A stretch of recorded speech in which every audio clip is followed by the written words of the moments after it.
Oh yeah, we'll be fine. That's good. That's good luck. Yeah. Hey everybody, welcome to Pipes, Tobacco, and Whiskey. So we're live, and we got Nathan here today, so that's awesome. Now, first of all, happy International Pipe Smoking Day to all of you. I hope you've taken the time to pick your favorite pipe and get your favorite tobacco and just kind of slip back somewhere and just relax and have a wonderful smoke. So the whole purpose of doing this live today was to celebrate International Pipe Smoking Day by doing a collaboration with James Ravenwood of Ravenwood Tobaccos, and of course he's also known for the Briar Fellowship. And we've been working on this thing for 2 years, maybe even more. I'm not exactly sure, but we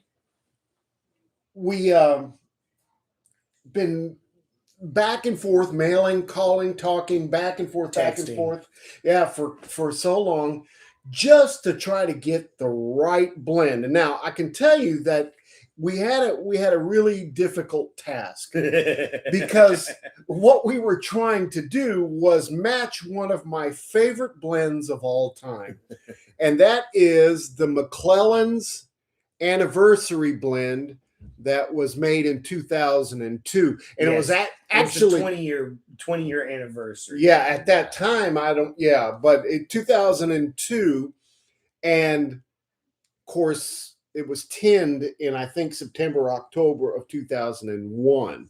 So, but anyway, this is the blend that we were trying to match.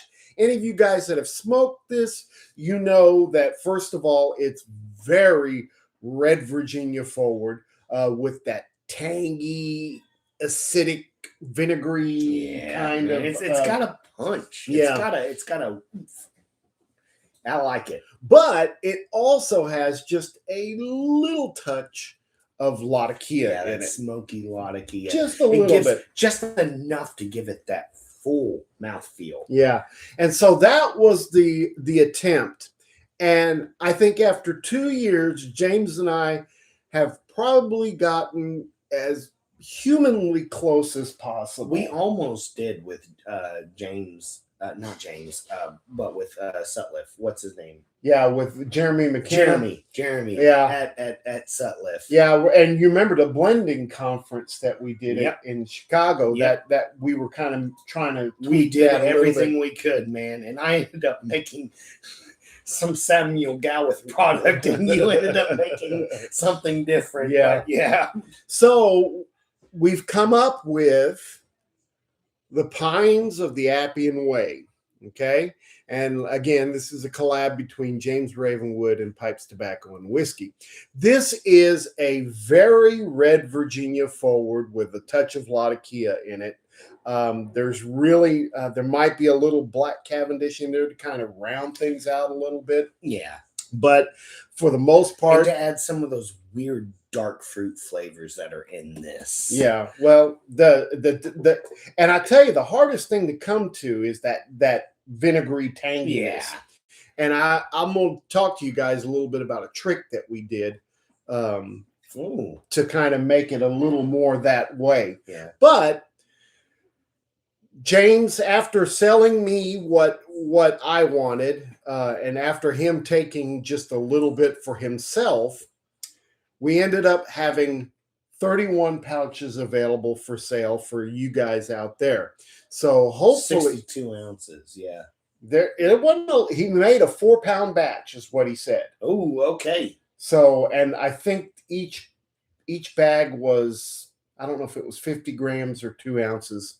I don't know. But then I also shared last night with our pipe club, the Lone Star Pipe and Tobacco Club. I shared a bunch of samples with those guys so that they could come on also and try it with us as well. Yeah. So we're going to smoke this tonight, and we're hoping that you guys that bought samples of this are going to smoke it with us. And the whole intent of this is to all of us collaborate and share our thoughts about what we think of this blend. What do we like about it? what are some things that maybe we could tweak for the next batch and make it a little bit better. And there's going to be another release of this blend probably late in April sometimes, probably when it's going to be available. I'm sorry, guys. I got something in my eye. So he's going to be. Would this be something that he's going to consider in his regular rotation? It's possible. He tried it and he liked it a lot. Ooh. And he was like, yeah, this tastes like McClellan's. Yeah, oh yeah. So anyway, that's the hope of this as we go along. Pines of the Appian Way. Yeah, which is the fourth movement of the Pines of Rome, written by Ottorino Respighi, an Italian composer. We got a comment from somebody. Nathan he's in the club. Yeah, the Pines of Rome. Yeah, it's the fourth movement of the Pines of Rome. If you're not familiar with that piece of music, you need to. It's 5.5 minutes of sheer brilliance, is what it is. Yeah, it's just a beautiful piece of music, and to me, it kind of sounds like the entry of a Roman legion coming into the gates of Rome. I can see that. Yeah. Coming home. Yeah. From success and conquest. Yeah. So anyway, that's going to be really neat to kind of compare all of that. And of course, we also want to pay tribute to my Italian heritage, Nathan's Italian heritage. Well, and then also a good comment by Nathan as well. Again, yes, there are fantastic trumpet parts, and both of us are trumpet players. So I played those trumpet parts, and I can tell you got to practice them because you're not going to pull it off just by playing it on the day of the gig. That's for sure. All right, so.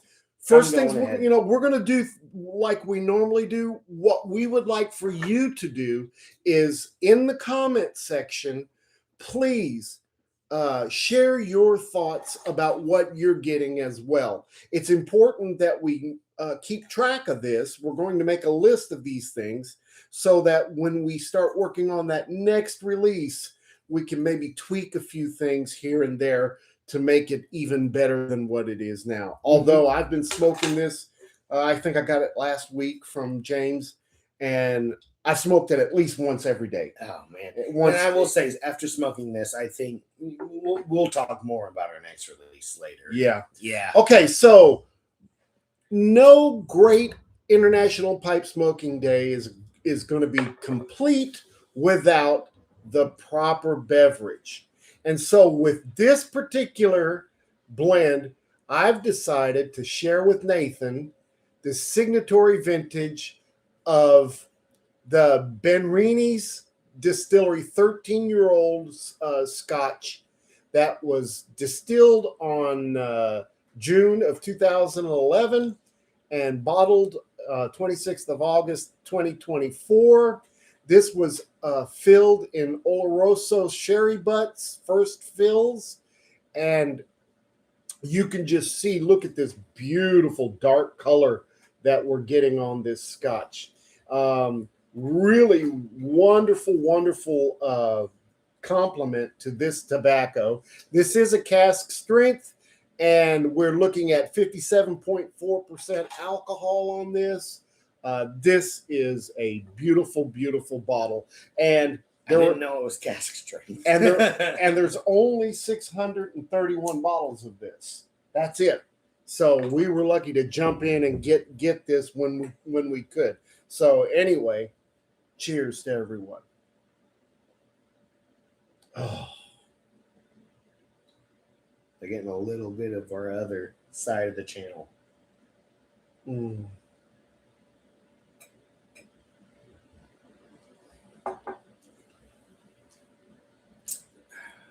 That is so good. Well, and the bite, of course, there deserves to be a bite with a strong beverage. Yeah. But it's not back here. It's right there. I get it. It's good. Yeah, I get it right here, and then I get it right here. But the warmth right here, not the sting. Yeah. It's just, there's that bite right here, and then warmth. Yeah. Okay, so let's talk about the 10 note on this thing. So Yeah. first, like I said, it's got several different red Virginias in it. The last I understood was that some of these were select leaves that were aged a certain amount of time. A little bit of Latakia in it, and I'm talking a very small percentage, like 10% or something, and then maybe just a little bit of Black Cavendish in it as well. So let's go ahead and jump into 10 note. Absolutely. And as you are noting this as well, getting a nose for it, share your thoughts. There is that vinegar, and I'm closing my hand over it because I don't want to lose it. I don't want to smell your hand. No. I feel that if I move my hand, I'm letting the goodness escape. There's that vinegariness. Now, here's the kicker. This is the thing that I like most about this, other than the McClellan blend that you're trying to match with it, which we're doing our own thing with it, but there's a nice smokiness to it. That Latakia, although minute, feels present and not overwhelming. I get a good amount of smokiness. There's that grassy, that hay. There's vinegar. Some Latakia blends are so air cured and fire cured. Yes. That the smokiness of that is almost to the point of like a chimney sweep, or it's like, what do they call that? Creatine, a creatine kind of smell. No, carrot. I know what you're talking about with creatines for workout stuff. Oh, I don't know. I forget maybe some of you guys might know what it's called. There it is, creosote. Yeah, thanks, Nathan. Yeah, and you just can't handle it. It's just so pungent. Yeah. This, on the other hand, has some earthiness, a little slight incense to it, almost a floral essence in there as well, and a natural sweetness that goes along. Yeah. That sweetness is really coming through as well. Yeah, and the reds in this, I'm getting a beautiful tang. It's kind of a sweet and sour kind of hit to it. I hope you guys are getting that as well.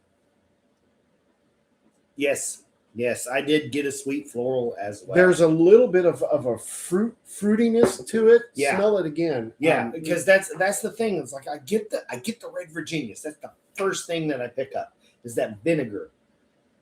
Then the smokiness, which kind of calms down. That pungent vinegar, like that hits in the back of your nose, kind of smell, and then it rounds itself out with that bready sweetness almost, and not like, there's some floral or fruitiness nature to it, but it's more to me a sugary bready kind of smell, which Virginias tend to do mixed with. There's got to be some Cavendish in my opinion. Yeah, this is really, really. It reminds me almost of a raisin bread kind of smell. It doesn't smell like a typical English, and it almost smells. And I can tell you guys, this is not an aromatic. This does not have any kind of added toppings or casings on it. It almost smells like an English aromatic. Yes, but. You need to go, buddy. Sorry, guys. But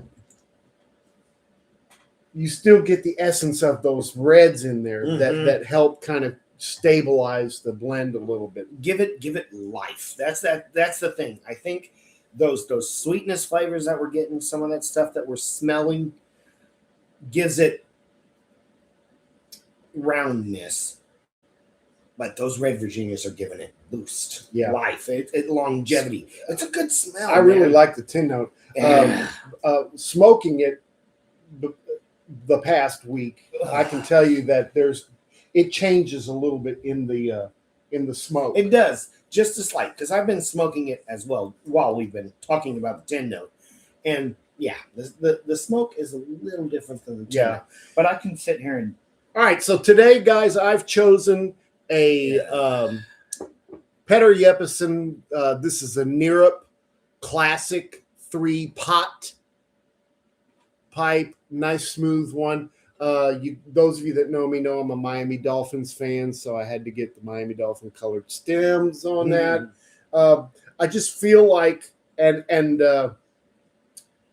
Dan Armstrong of our Pipes and Friend Club online mentioned this, that he also preferred having a pot for this particular blend. He tried it already, yeah, and I agree with him. I'd smoked it in a pot a couple times, and I was like, yeah, it's better in a big bowl rather than a narrow, smaller bowl. So, what do you got going? So what I have is just a Nate King original. This is a completely. I mean, I guess it's a. That's the artistic Corsair. No. It's the Comet. Comet. The Comet is what he called it, and it's his artistic interpretation of a bent billiard, but not bent this way, bent out. And so it's wonderful. I love this pipe. All right, so here we go. We're going to light up. Hopefully, you guys haven't lit yours up yet, but if you have, oh well. I'm sorry, I have. Here we go.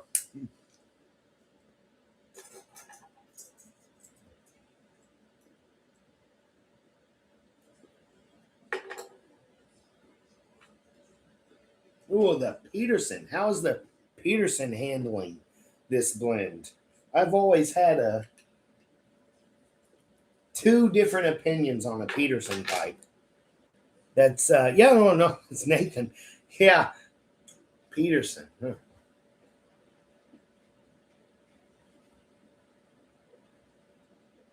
I will say, to the taste of the tobacco, it sticks true to my favorite thing about pipe smoking. How much you can get good flavors and a variance of a different range of tastes from just a straight tobacco product. And you're tasting the oils. Yes, is what you're tasting. Those oils, you set a torch to them. They're burning. They're evaporating, and you're getting those flavors. So yeah, well, and nowadays they grow tobacco everywhere. They grow it just all over the planet. So, that gives you quite a variety of sources of tobacco. Okay, so right off the bat, I get that smoky kind of incense taste from the Latakia. Yeah, it's surprising that there's a good amount of that smokiness in the smoke. When in the tin note you get more Virginia, in the smoke, that Latakia doesn't take over. It just stays constant. I really like the balance of the Latakia to the reds. I'm really tasting some really good reds in this right now. Mm-hmm. The red Virginias are lending off a breadiness, kind almost not like a sourdough though. For me, it's almost like a rye bread. Yes, yes, because I'm also getting that slight. And I'm telling you, because there's got to be Cavendish in this. I'm feeling that the Cavendish is burning hot enough to mimic almost a Perique. There's a slight pepperiness, like when you say a bready rye. Yeah. There's a slight pepperiness that I'm getting from this. There is a little bit of a punch. There's a little bit of a spice. And, in the original blend, in the original anniversary blend, that vinegar really gives you that spiciness when you light it up. Yeah. So we're getting the spice on the back end now. I'm getting some of that. I get a really nice floral characteristic with this. There's a dull sweetness Yes. going on in with this as well, almost like a kind of a citrusy sweetness. Yeah. Let me taste it some more. See, I am enjoying the thing that I'm enjoying is the mouthfeel, the quality of tobaccos that's going on in these selected blends. I get a full mouthfeel without being overpowered by a lot of Kia heavy or a very thick English kind of feel. I think that's what I like about this blend the most is the fact that I think it could appeal to any type of Mhm. smoker. You know, a lot of people that like Ryan last night at the club meeting. I said, "Hey, do you want some? Take it and smoke it and watch the video with us." He was like, he hates a lot of Kia, Yeah. and he was like, "Yeah, I'm good." And I was like, "Dude, you're missing out on Yeah, this he because because if there's not enough lot of Kia for me to say this is an English blend, Yes. there's not enough." There's not enough of the reds just to say, "Oh, this is a straight Virginia." Yeah, Yeah. it's just got a little bit of parts of things to make it keep you guessing. And the thing that I like about it is we were modeling it after a product that was already delicious. Yeah, But it almost, to me, like, we call English blends English because the tobacco components in a typical smoking blend for England or the European nations or stuff like that. And then America is known for sweet Cavendish blends and Virginias and stuff like that. So there's all these things. This, to me, tastes like what Americans would smoke as an English blend. Yeah, This, to me, is what an American English should be. It almost needs to be its own category. I get that because the lot of Kia is so light. It does not have that balcony presence or the even a medium to heavy lot of Kia blend. Yeah. This is super light on the lot of Kia. But enough to actually give a presence. I saw somebody, Nathan mentioned that he got a muted citrus. Take another puff of this, guys. Excuse me, and tell me that you don't get a lime taste in this. No, absolutely. There's a lime hit. It's a light, sharp citrus flavor, and lime is that's probably. I guess the lime is a fruit. Yeah, it's a citrus. Yeah, that's the fruit flavor we're getting from it. It is a very light but sharp fruit flavor, and lime is a good descriptor for it. I'm getting that lime now because when I put the pipe down, that's what I taste is that lime, and I think that's also adding to the spiciness of it too. Maybe, yeah, because a lime zest. Yes, a little bit. That's kind of what I'm getting also. I mean, it's kind of interesting that we're getting all these different. I mean, we could sit here long enough and get 100 different flavors out of it. Yeah. Oh yeah. We could probably go through all of our descriptor words and then just lay them out. Is that Rinky Dink? I liked Hoodoo Ridge. Of all the Summit series, and so far we haven't done the last one. But of the Hoodoo three Ridge that we tried, Hoodoo Ridge was our favorite. Yeah. So far, we haven't tried the last one. But yeah, man. All right, as we're smoking it, let's go ahead and talk about the room note a little bit. So it's a weird line for me. And the reason I say this is because you get the Virginias in the tin, they come through softer in the smoke, but when we get back to the room note, they're present again. They're very here. And it's a tobacco tolerable at best note by our gradient scale that we use. In my opinion, it's tolerable because it's a tobacco scent. But as a pipe smoker, tobacco smoker, I tell you, I found it pleasant. I you find walk it you pleasant. walk in this room 30 minutes later, and it's a lovely scent. It's gonna be more floral. It's almost like walking into the National Cathedral after they burn incense in there. Yes. No, that's exactly right. Because somebody said earlier about an incense type smell.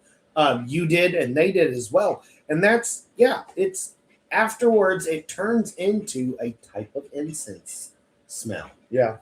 And it's pleasant to me. A lot of people will describe a Lata Kia blend, the room note, the smell in the room note, as a campfire. But this doesn't. And to me, that's a strong Lata Kia smell. It is, yeah. This is not that strong. We're losing the campfireness, just the full bodiedness of a scent. I think that's what we're getting on this smell. Is that Lata Kia just adds depth. It doesn't overcome. I tell you that sour tangy lime is pretty consistent all the way through this. So far, I'm really enjoying this. Yeah, man, this is. What do you guys think about this? Tell us what you're thinking on taste. Yeah. Let's see some room comments note. back. We've seen some guys say bready with a slight incense. Oh, yeah, there it is, right there. Yeah, it's got a good balance. That's what I really like about this, and it capitalizes on the flavors that are my favorite. The Lata Kia is something that I first started smoking. Man, after you introduced me, it was about a year or two after I started smoking pipes that I was like, you know what? I'm going to go for Navy blends. I'm going to go for Balkan blends. I'm going to just dig deep into Pirate Cake and see what happens. And I stepped away from it because it was I couldn't taste anything there for a bit after smoking it for so long. Well, if you smoke it like a freight train, which I learned, and that was the good thing. At least that was the experience that I learned. Was I smoke way too fast? I'm not going to change my cadence. I need to change my smoke. Moisture level, man, it's perfect. It's perfect. That's the one thing well, it's not just the one thing, but it's one of the things that I can say about James's tobaccos is that, man, they are ready to smoke. They come ready to go. Yeah.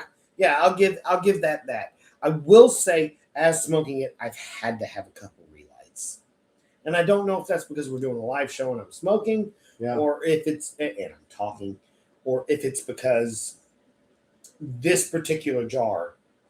Because this is pretty fresh. It's more than a 2-ounce jar. Yeah. So there's a lot of moisture that can be held within half a pound of tobacco. What do you think about the nicotine on this? It scratches the itch, but it's an all-day smoke. Oh, this is all day, every day. Yeah, all day, every day. This man. You can have a bowl now, and you'll be good for 2 hours, 3 hours. I'm going to tell you guys, it's not exactly McClellan.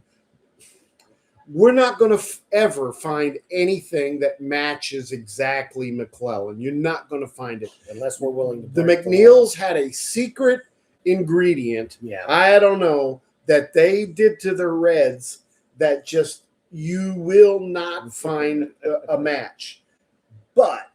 This is very parallel. Parallel, yes. Parallel. It is very parallel. It is very even, and the better thing about it, in my opinion, that makes it's so far, it's good to go. You can still get it. Oh yeah. For how much? I think everybody out there got their sampler 50 grams for $18. That included shipping. Mm-hmm. So I don't know what it's going to be in the future. I'm hoping that we can go to 2 ounces instead of 50 grams. Yeah, because this is which is not a whole lot. I was about to say because this is 100 grams. grams. Yeah, which is 3.53. Yeah, and you don't want to know what was paid for this. Yeah. The funny thing is I've got tins of this that has the price sticker on it that says like $11.95. $11.95, and now we're paying 160, Minimum. 200. Yeah. At shows you can buy this for about, I don't know, maybe 150, 160 Yeah. bucks. Yeah. Go online, 10 bids. Yeah, it's even higher on 10 bids. It's ridiculous. I'm glad I've got my stash to last me the rest of my life because Well, it's almost an investment in its own. yeah, I had to cash in your son's college fund. No, I'm just kidding. Yeah. But they are getting pretty expensive, and this is a good alternative. It is. That's the thing. That's the thing. That's why I like these independent blenders stepping up to the plate to help fill the gap of some of these prominent blenders that are gone now. Sutliff, McClelland, and that's the thing. Like when I first started smoking, I could have had McClelland tobacco. That's clever. The isomeric derivative of McClelland. Yeah. That's funny.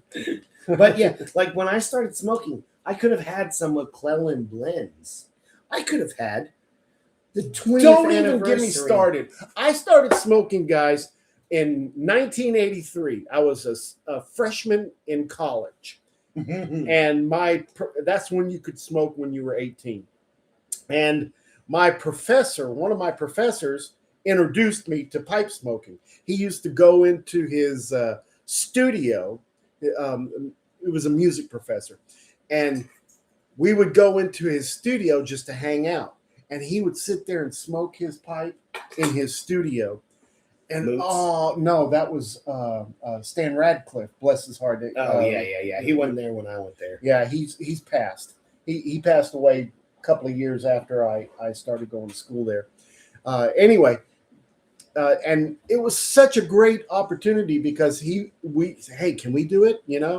And well, go get you a pipe and bring it here, and we'll teach you how to do it.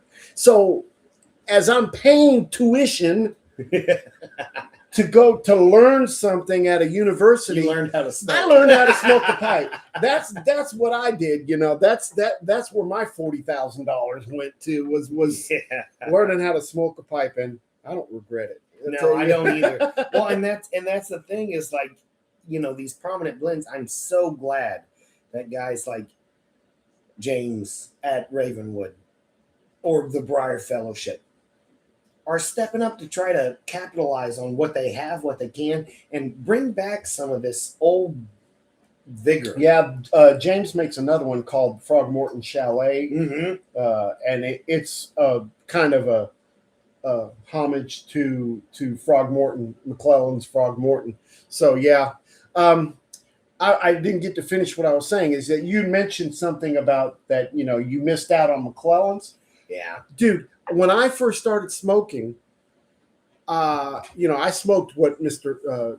Radcliffe had, and then we'd go out and go to the pipe stores, and they'd give us all this nasty cherry vanilla bullshit, whatever it was. I remember it. It was like a Christmas blend for like years. And I smoked aromatics. I don't know how long. McClelland's was out there.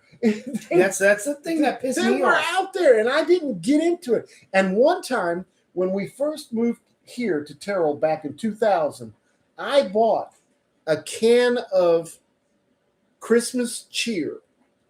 Okay, I think I bought it for $13.95. Yeah, and then that was like, I had 4 kids. It was tough, man. It's like that was a lot for tobacco. I smoked it, and I went, ew, this is nasty. Because I just didn't have the palate, I just didn't have. And now I'm like, I can't believe it. That's an interesting thing that we should talk about is how palates change and how you should, or tips on how to develop your palate for different profiles. that's a whole new series for us. Yeah. Well, I can tell you that your best thing to experience tastes in tobacco is to experience as much as you can Mhm. out there in the world for food and beverage and things like Yeah. that. Yeah. That's where, if you think about it, that's where most of your descriptors come from, is from the food world. Of Absolutely. course, you get descriptors like it's got a woody characteristic or a floral characteristic, and And most of them out there aren't like us that chew trees. well, I ate dirt when I was growing Yeah. up, so I know what earthy tastes I've, like. I've chewed on a stick in a deer stand before. So yeah, that's it. Maybe most of them aren't like us when it comes to that. So, but you got to be brave, you got to go out there and try it. You got to bite into a lizard before you know. Well, yeah. Or what lizard tastes or like. take a bite out of an eyeball. Tastes like Yeah, chicken. I've done that. We've done that stuff. But yeah, I'm really pleased with how this came out. I'm woefully upset with myself when it comes to the McClellan blend specifically because I started smoking when McClellan was still around. I never bought a McClellan product. Well, I know a guy. That you can come over to his house and smoke McClellans anytime you want. Good. Okay. But I'm really also intrigued and excited about these new blenders. And so far, the Briar Fellowship, James, has really made me, oh yes, there's some good blenders out there that are trying to do some stuff and who are good to talk to Yeah. about this stuff. Most everybody, there's one or two dweebs out there that it don't their stuff don't Yeah, stink, no, you know what I mean? We know. But for the most part, 99.9% of the community are great people. Hey, let's talk about what the tobacco tastes like after you've gotten down to it. Oh, I so mean, are man, you I'm I'm down to the bottom. Of the Well, bowl. I'm about 2/3 into the bowl and right now. I will say the flavor was consistent all the way through. I'm getting down to the bottom of my bowl, and I smoked. This Nate Wood, this Comet design, was a smaller bowl, and the dawdle is not coming from the tobacco as much as it's probably coming from me. I'm Just having smoking fast alcohol and smoking fast, and I talk a lot, and I'm probably putting just as much back into it as it's giving me. What I've noticed farther into the blend is that the spiciness has subdued. Yes, very much. That's kind of gone away. That lime characteristic that we were talking about has shrank quite a bit. I'm Now a getting little bit more of that the woody. breadiness. I'm getting more of that breadiness too. Yeah, that sweet, that woodsy smokiness, that kind of those earthy notes are coming through way more at the bottom of the bowl. And it's almost getting to the point now where that Latakia, because most of when you get to the bottom of the bowl, you start getting the ash, the charcoal flavor from the blend getting too close because there's not a lot of tobacco to block it anymore. Yeah. You get that. But in this particular blend, I will say it complements the earthiness that it's getting to at the bottom. And some of that charcoal that it's not, but it's like burnt marshmallow flavor. The sweetness isn't there, but you get that grittiness, that nice mouth feel from that burnt characteristic. And me personally, I don't mind it, but I smoke hot and heavy. So yeah. I think for me, it becomes more of an earthy blend. I get less sweetness, more of the kind of the baking product of the blend. The red Virginias stand out a little bit more. The Latakia has kind of subsided a little bit. yeah, But it's really mellowed to me. yeah, It's quite mellow down here at the bottom. yeah. And none of those popping flavors, like you said, the lime, the Virginia, the hay, all those bright flavors. It's turned more into, after midway through the bowl, into a dark, contemplative type flavor. Yeah. So what are some of the things that we like about this blend, and what are some of the things that we would probably want to tweak for the next batch? Do you have any ideas? Me? Yeah. Absolutely. Not because that I have anything bad that I want to say about this blend, but I would say the next blend, I want to go a different direction. No, not blend. I want to talk about this blend. This blend. We want to tweak this blend. Woo. Okay, one thing I'd like to eliminate is the prominent spice flavor at the beginning. Okay, that's a fair point. This blend is specifically something I would like to change. I want more, eliminate the spice. Not totally eliminate. Well, because this in the beginning, this has some spice to it. But I get what you're saying, because it stands more forward than it should. At the beginning. But right now it's gone. At the beginning, it's one of the prominent characteristics of this blend. And yes, I'd like it to take a back seat.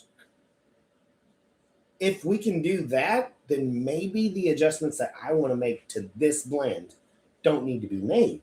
Which my adjustments that I would do is I want more of that citrus. I want more of that vinegar, because I feel like this has more of that lively, bright characteristic. And I feel like the spice, the earthiness, the sweetness from that blend, this one doesn't have, this one does. Say that one more time. So this one, when we smoked this, has more of those bright characteristics. The lemony, the citrusy flavors. So you and I are on the same stuff. track, because I thought maybe adding a little bit of orange leaf. Yes, that's what I'm saying. It's either kick back the spice or push forward the citrus. Yeah. We need more of that playfulness is the only way I can say it. Is we need more of the light feeling with the smoke, because it started off good, light, somber, not somber, but very even keel, and then it went down halfway through the bowl as very contemplative smoke. When we started this, the only thing that I would change personally is it needs to be at the front very jovial, very so bright. more just more pop to it. Yeah. Thank you, Nathan. Yeah, okay, Nathan. Add a little 515. Yeah. Okay. So here's the deal. Right. Where's my other one? Keep talking. Yeah. No, I get what you're saying. Yeah. No, you're absolutely right. Add some 515. Okay. So everybody, this is the same blend, but if you read down at the bottom, it said I added 10% of 515 RC. And I can't tell you how much that little 10% changed. It does. I mean, you're not wrong. And it's delicious, but it's different. But where else are we going to get 515 also? I know somebody that's got 10 pounds sitting upstairs. Well, no, I do too. But we can't make 10 pounds last the rest of the community for this stuff. Yeah. No, yeah. We got a lot. Yeah, don't worry. But the we're in the same direction. Yeah. It needs to be brighter. It needs to feel lighter. And then when it gets to that mid bowl, because even this did that midway through the bowl, it changed. It became more of your heavy thinker's smoke. Yeah. But in the beginning, it was your mow your lawn kind of smoke. It was a great, bright flavor. Well, this one is great. It starts as a sit and watch TV smoke to me. If you can get your hands on some 515, I did that. I added 10% to this batch of it, and it's incredible. It's really, really good. It's not the same though. No. There's a difference between the two. That 10% really adds a different dimension Yeah, to the entire smoke. yeah, because we've often gotten into, I mean, at least I know you and I have gotten into talks about 515. And although it smells like McClellan, it never comes out exactly right. It's a different flavor component. Well, if you look at the two blends side by side, if you look at 5100, the McClellan 5100 Red Virginia, and you look at the 515, that McClellan's is dark. I mean, it's almost black.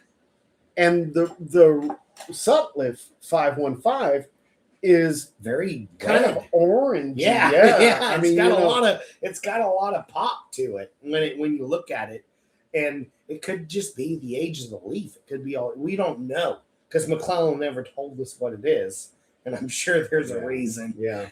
But that's Now, I'm not going to swear to this, but I was told by somebody at the Sutliff factory that the way they made their 515 taste like McClellan's was they added vinegar to it. Yes, I've So heard- I don't know. I've also heard other things about McClellan and what they did with their stuff, and the whole community has, because it's just, at the end of the day, it's just gossip. And what we're talking about when it comes to this blend particularly, if I wanted to tweak it, I want more brightness.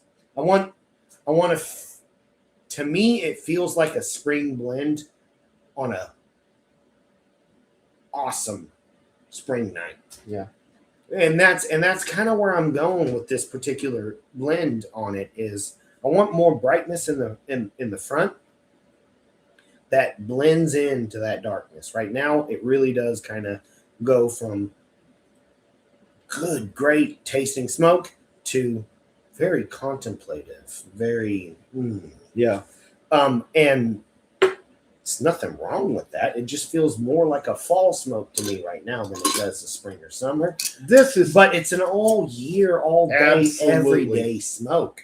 I could smoke the hell out of this. absolutely. Probably would, so I'd long smoke as this in James the does it. middle of the summer. Yeah, Yeah. I'm This- not going to have a problem with it. This either. has really been a successful collaboration. This has really been nice. Okay, guys. Well, that's all we've got to share with you on this blend. Please, if you're watching this video after we've done the live, Yeah, add your comments into the comment section so that we can collect all this data and we can tweak this blend for the next release, which I think is going to be in April sometime. So sounds good. yeah. Now Muletown's right around the corner. We've got 2 weeks before Muletown. Yeah.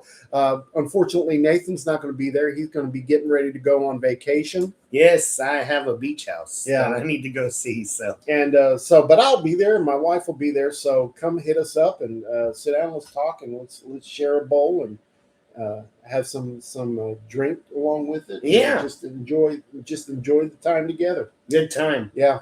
All right, guys. Well, happy International Pipe Smoking Day. I hope you enjoyed this. Don't forget, Make all your piping moments count. we'll see you next time. Have a great week. Thank you guys. Bye bye. Bye.